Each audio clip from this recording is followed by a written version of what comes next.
सोपारा में एक बिल्डिंग है जो C1 कैटेगरी में मुड़ी गई कि कोई राठौड़ करके इंजीनियर है, तुम ये ठेकेदार को काम क्यों दिए?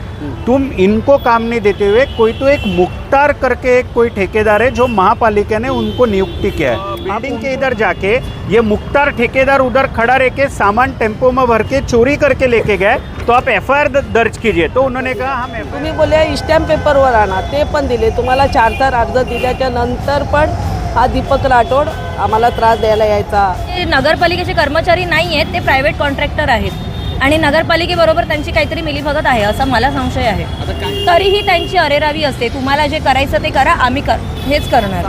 नमस्कार, मैं सचिन दीक्षित। प्रहार जनशक्ति पक्ष ने एक मुद्दा उठाया, वो मुद्दा अति गंभीर है।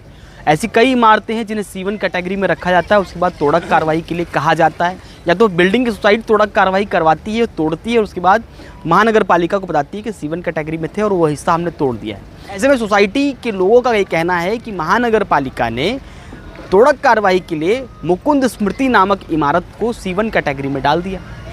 अब वहाँ के रहवासी ढूंढने लगे उस ठेकेदार को जो उसे तोड़ दे। ऐसे में तोड़क कार्रवाई होती है, मटेरियल बाहर निकलता है, लेकिन आनंद फानंद में महानगर पालिका का एक अधिकारी जिसे राठौर कहा जा रहा है वो पहुंचता है और कहता है कि यहाँ पर तोड़क कार्रवाई तो महानगर पालिका करेगी। अब सवाल ये है कि महानगर पालिका ने जब ये कह दिया है कि आप तोड़क कार्रवाई कर सकते हैं प्राइवेट रूप से, तो वो प्राइवेट रूप से करा रहे थे। ऐसे में महानगर पालिका का अधिकारी ये राठौर नामक शख्स आता है और कहता है कि मुख्तार नामक एक कॉन्ट्रैक्टर है प्राइवेट रूप से, वो तोड़ेगा और वही तोड़कर आप पूरा मटेरियल लेके जाएगा।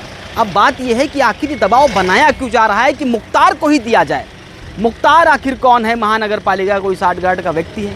आखिर महानगर पालिका हर C1 कैटेगरी को तोड़ने के बाद में मुख्तार को ही ठेका क्यों देना चाहती है?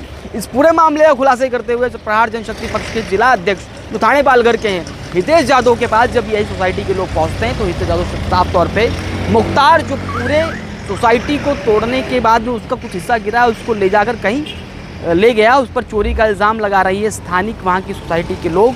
उन्होंने क्या कुछ कहा वो भी सुनिए।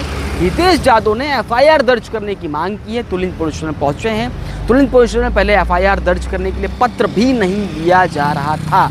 ऐसे में बहुत सारी मशक्क़त के बाद पत्र लिया गया, रिसीव किया गया और जाँच करने की बात कही। इस संपूर्ण मामले में हितेश जादव ने किस तरह गंभीर आरोप लगाते हुए मुख्तार और राठौर का जिक्र किया और आखिर क्या है पूरा मामला, सुनिए। इस पूरे मामले में क्या कुछ हितेश ने कहा और सोसाइटी के रहवासियों ने। हितेश जी क्या कहेंगे, क्या कुछ मामला है जिसको लेकर आज पुलिस स्टेशन आना पड़ा आपको? आपको बताना चाहता हूँ, नाला सोपारा में एक बिल्डिंग है जो C1 कैटेगरी में मुड़ी गई थी। तो C1 कैटेगरी में आने के बाद महापालिका ने उनको एक नोटिस दिया और कहा कि 28 तारीख तक आप पूरी इमारत ये खाली कर देना चाहिए, ठीक है। तो इसी वजह से जो उधर के रहिवासी है उन्होंने ये बिल्डिंग का उन्होंने बोला कि हम खाली करके आपको दे देते, और सब सोसाइटी के लोगों ने बोल दिया हम हमारा ठेकेदार लगा के पूरी इमारत खाली करके दे देते। ये इमारत का जो नाम है हाँ मुकुंद स्मृति करके है। तो ये इमारत खाली करके देंगे, इसलिए 10 दिन से इन्होंने खुद सोसाइटी वाले ने एक ठेकेदार को चुना गया। तो उसके बाद में क्या हो गया, ये काम चालू था, काम चालू करके वो ठेकेदार उनका बिल्डिंग तोड़ रहा था। तो महापालिका इसमें डायरेक्ट आज इन्वॉल्व हो गई और महापालिका पहले सुबह आके इनके घर पे जाने लग गए और इनको बोलने लगे, महापालिका के कोई राठौड़ करके इंजीनियर है, वो कहता है तुम ये ठेकेदार को काम क्यों दिए? तुम इनको काम नहीं देते हुए कोई तो एक मुख्तार करके एक कोई ठेकेदार है जो महापालिका ने उनको नियुक्ति किया है, आप उनको काम दो। तो इन्होंने कहा कि नहीं, हमने ऑलरेडी ये काम दे दिया है। तो वो काम उसको नहीं मिला, इसलिए उन्होंने आज शाम को इनके जगह पे जाके वो ठेकेदार ने पूरा टेम्पो में भर के वो सामान लेके चोरी करके लेके गया। तो इसलिए हम पुलिस स्टेशन को कह रहे थे कि आप ये चीज़ की पूरी जांच कीजिए, क्योंकि मुझे अभी पता चला है कि ये मुख्तार जो है ये C1 कैटेगरी की जितनी भी बिल्डिंग रहेगी उसका पूरा ठेका उसको दिया जाता है, और उसमें महापालिका के अधिकारी और ये मुख्तार ये दोनों का संगमत होके ये पैसा लेके काम कर रहे हैं। अब आपकी मांग क्या है? हमारी मांग यही है कि आज तक कितने C1 को नोटिस दिए गए और कितने C1 के लोगों के साथ ऐसा मुख्तार और महापालिका ने पैसे खा के लोगों का बर्बाद कैसे होना चाहिए, ये जो किया है। तो इसलिए हमारी मांग है कि मुख्तार पे गुना दाखल होना चाहिए और उसके पीछे जो भी महापालिका के अधिकारी है उन पे भी गुना दाखल होना चाहिए। म्हणजे नगरपालिकांनी सांगितलं की तुम्ही ही जागा आम्ही तोडू की तुम्ही तोडणार 8 दिवसाच्या आत. तर आम्ही 8 दिवसाच्या आतच ती जागा तोडायला एक राजू म्हणून ठेकेदार आहे त्यांना दिले. पण नगरपालिकाचा एक व्यक्ती दीपक राठोड म्हणून तर रोजच्या रोज येऊन आम्हाला त्रास द्यायचा की नगरपालिकाचा कर्मचारी आहे.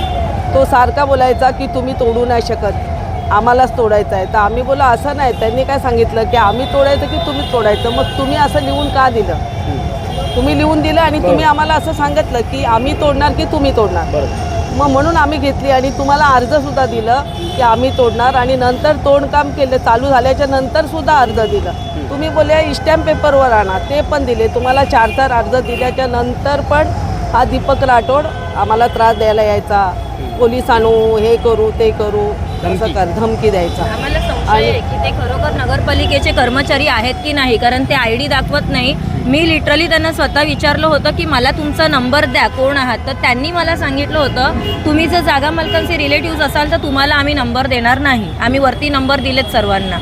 म्हणजे असं म्हणजे बोलण्याची जी पद्धत आहे की ते नगरपालिकेचे कर्मचारी नाही आहेत, ते प्रायव्हेट कॉन्ट्रॅक्टर आहेत आणि नगरपालिकेबरोबर त्यांची काहीतरी मिलीभगत आहे असा मला संशय आहे. आता काय झालं तिकडे, काय झालं तिकडे जे झालेलं आहे, आम्ही ऑलरेडी कॉन्ट्रॅक्ट दिलेला आहे, तोडकाम चालू केलेलं आहे. तरीही त्यांची मांग अशी आहे की म्हणजे आम्ही ते काम करणार, आम्हीच करणार. ते प्रेशराईज. आणि तुम्ही कोण आहात आम्हाला रोखणारे? आम्ही म्हटलं मी ओनर आहे, त्या माझ्या सासूबाई जागा मालक आहे तिकडच्या. मग तुम्ही आम्हाला असं कसं विचारू शकता की आम्ही कोण आहोत? मग तुम्ही डॉक्युमेंट दाखवा. म्हटलं आम्हाला जर डॉक्युमेंट दाखवायचे असतील तर आम्ही असे भर रस्त्यात दाखवणार नाही, आम्ही आयुक्तालयामध्ये दाखवू. आमच्याकडे पूर्ण पेपर आहेत त्याचे. तरीही त्यांची अरेरावी असते. तुम्हाला जे करायचं ते करा, आम्ही हेच करणार. आता मागणी काय तुमची? असं आमची मागणी आहे की आमचं सामान तिकडे चोरी गेलेलं आहे. जे आम्ही जेव्हा फोन करून आम्हाला जेव्हा माहिती पडलं की सामान असं ते नेतायत जबरदस्तीने चोरी करून, आम्हाला सांगत नाही आहेत आणि आम्ही फोनवर बोलण्याचा प्रयत्न केला आहे, तेव्हा त्यांची बोलण्याची उर्मटपणे पद्धत होती की तुम्हाला जे करायचं ते करा, तुम्ही जा आणि नगरपालिकेत भेटा, अशी उर्मटपणाने त्यांची भाषा होती बोलण्याची.